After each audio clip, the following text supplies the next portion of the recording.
What's up, guys? Welcome to Zero Fidelity and welcome to my review of this cool little integrated amp, the Heed Elixir. Now, if you're not too familiar with Heed, Heed is essentially a Hungarian company. They've been around for roughly 2 decades, and the name literally translates into bridge, which is perfect because this company is all about producing gear that allows you to focus more on the music instead of the gear itself. And the whole point of this review is to see how they did, and after living with this piece for quite a few months now, I'm excited to tell you all what I think about it. So, let's get right to it.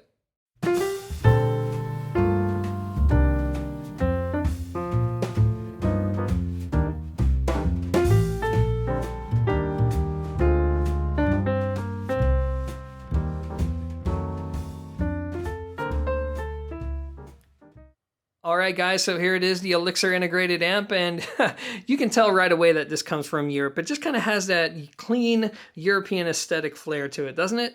And personally, I really like it. In fact, for a company this small, they've really built something that looks great, and it's definitely something you couldn't easily replicate in your own garage. And yeah, what can I say? I personally really like it. Now, as far as the amp itself is concerned, it retails for just shy of $1,200 US. It outputs roughly 50 watts into 8 ohms and around 65 watts into 4 ohms. And on the front here, what you're going to notice is a headphone jack, and it's important to mention that this actually has its own headphone amp built in. It's going to be a Class A headphone amp, and I believe it outputs roughly 150 milliwatts, which means it's not really the most powerful thing. So it's going to be good for driving average efficiency headphones, or of course efficient headphones. It's definitely not going to be the best choice for somebody who has more reference grade headphones that needs a lot of power. But I can say that I've tried a lot of different cans on it, and it sounds pretty damn good, to be honest. So within its power range, it's very, very enjoyable. Over here, you're going to see input markings, and we have 4 analog inputs. We have a phono preamp built in, and I'm sorry, guys, I actually didn't listen to the phono section. Yeah, I know, I have a turntable, but I barely listen to it. So, yeah, I'm sorry. That's why I call it Zero Fidelity. Anyways, on that note, this is going to be a quick input switch, and this is going to be an output switch, which allows you to switch between the speaker taps and, of course, the headphone tap. Now, what we're going to do is turn it around, and this is a semi-heavy piece for its size. All right, so on the back here, you're going to notice that it has pretty standard connections on it. Nothing high-end, nothing too exotic, which is fine by me. Here we have our speaker terminals, IEC. We have a pre-out, which is kind of cool. So this is actually a active preamplifier. And if you want to connect a different amp, let's say you want something a little more powerful, you can do that. Here's going to be our inputs. And of course, here's going to be our input for the phono stage. Anyways, that's it. So now let's talk about how it sounds. Whoops, it looks like I forgot to mention that this also comes with this fancy plastic remote.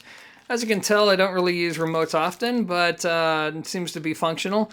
And best of all, it's good news for you lazy butts out there who can't be bothered to get off your listening chair. Anyways, now it's on to the listening impressions. Alright guys, so I'm going to make things really easy. If you're somebody who's looking for a compact, solid-state integrated amplifier that has a musical presentation, you're not too concerned about accuracy, you're not too concerned about big dynamics, you just want something that makes you want to listen to the music, something that has a big sound to it, something that has a nice, rich, warm sound to it, then yeah, this is going to be something that you're going to want to check out.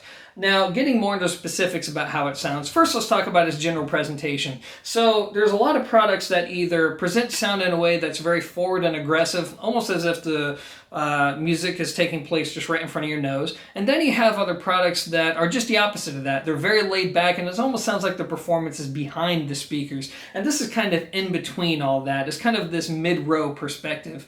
Now, when it comes to the treble is going to actually take on the same kind of character. It's not going to be over-accentuated, but it's not going to be rolled off either. Instead, it's going to be in the middle. There's going to be some grit there, which I think is great because real live instruments have grit. They're not always smooth, but it's not so overdone to the point where you can't listen to real-world recordings. So I like the treble on this. Again, it's not overly done. I actually do think it's a little smoother than what you'd find with certain British competitors.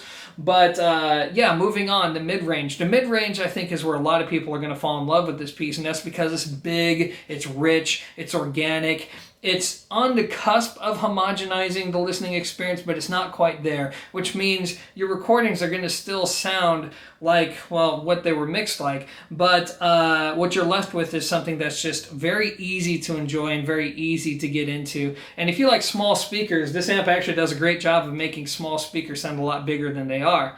And the bass actually takes that same character, especially the upper bass. It has this rich, warm tonality to it. Now, a lot of reviewers have complained that there's not a lot of heft down low. Quite frankly, guys, I haven't experienced that. I mean, I've tried it on Elex, I've tried it on Infinities, on Polks, on Totems, Harbess, and a few others, and I haven't really experienced that yet. So I think down low, it's just fine. Overall, the imaging is going to be pretty decent. And I would say that, yeah, this is a piece that's easy to enjoy. I tried it on many genres of music. It really does shine with rock and roll and jazz. But honestly, you can put any kind of music on this thing. It's going to be pretty darn enjoyable. So now let's talk about the things that maybe it's not so good at. Holy crap, guys. So here's a new challenge for you. Take a shot for every time that I use the word enjoy or enjoyable in the past clip and see how long it takes for you to get hammered. Anyways, on to the things that this piece doesn't do so well. So as I mentioned, it has a headphone amp built in, and while that headphone amp actually sounds pretty good, it's not very powerful. If you have reference grade headphones, forget about using it on this piece. Number 2, the Elixir has a distinct coloration to it. You're either going to like it or you're not. And number 3 is it's a small piece. You can't expect rock concert volumes out of this thing unless you're running super efficient speakers. So if you want to feel like you're just in the middle of a Led Zeppelin concert or whatever the hell it is you listen to, yeah, the Elixir is not going to be the right piece for you. But other than that, if you know what you're hopping into, there isn't too much to say about this that's bad. So that leads me to my final thoughts. Alright, so I would like to think that by now you have a pretty good idea as to what this piece sounds like, so I'm not going to bother repeating myself here. Instead, what I want to do is 2 things. Number 1 is I want to give a heartfelt thanks to the US distributor, Bob at Profundo. If you're watching this, thank you, man. And I'm saying that, guys, because he sent this to me a long time ago. And it has taken me many, many, many months, well beyond your usual reviewer, distributor, manufacturer agreement to get this review posted. He's had a lot going on in his world. I've actually had a lot going on in mine, so I appreciate all the patience he's shown me to get this review posted.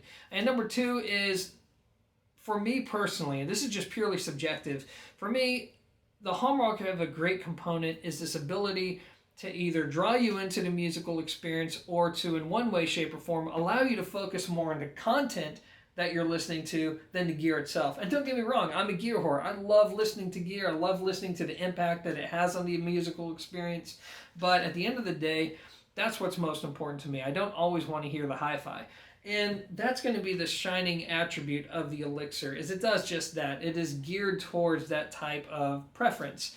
And in that vein, I would say that, yeah, Heed hit a home run with the Elixir. I think it's a pretty good value. Obviously, if somebody is looking for something like this, a compact solid-state integrated that has that warm profile to it, then, yeah, it's a very easy recommendation. Guys, that's all I have to say about the Elixir. Thanks for watching, and until next time, peace.